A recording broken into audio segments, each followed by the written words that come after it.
أعوذ بالله من الشيطان الرجيم. بسم الله الرحمن الرحيم. هل أتى على الإنسان حين من الدهر لم يكن شيئا مذكورا إنا خلقنا الإنسان من نطفة أمشاج نبتليه فجعلناه سميعا بصيرا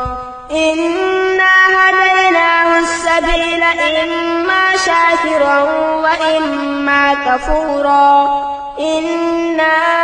أعتدنا للكافرين سلاسل وأغلالا وسعيرا إن الأبرار يشربون من كأس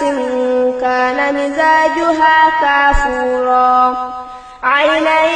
يشرب بها عباد الله يفجرونها تفجيرا يوفون بالنذر ويخافون يوما كان شره مستطيرا ويطعمون الطعام على حبه مسكينا ويتيما واسيرا إنما نطعمكم لوجه الله لا نريد منكم جزاء ولا شكورا إنا نخاف من ربنا يوما عبوسا قمطريرا فوقاهم الله شر ذلك اليوم ولقاهم نضرة وسرورا وجزاؤهم بما صبروا جنة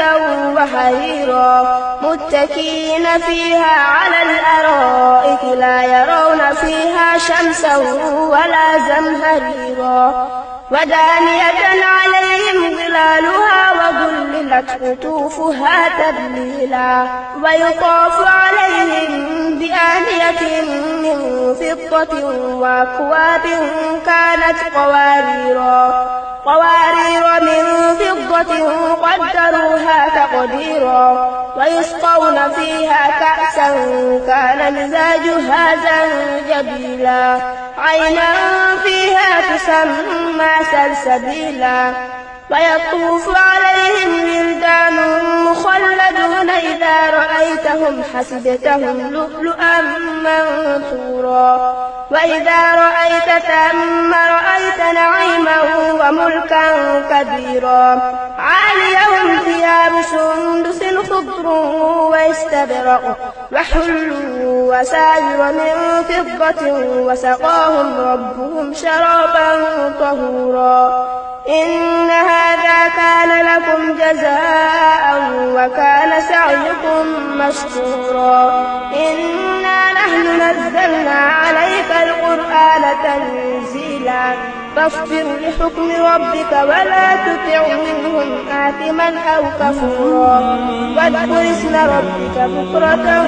وأصيلا ومن الليل فاسجد له وسبحه ليلا طويلا إن هؤلاء يحبون العاجلة ويذرون وراءهم يوما ثقيلا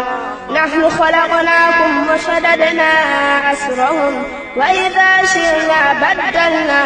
أمثالهم تبديلا إن هذه تذكرة ومن شاء اتخذ إلى ربه سبيلا وما تشاءون إلا أن يشاء الله إن الله كان عليما حكيما يدخل من يشاء في رحمته والظالمين أعد لهم عذابا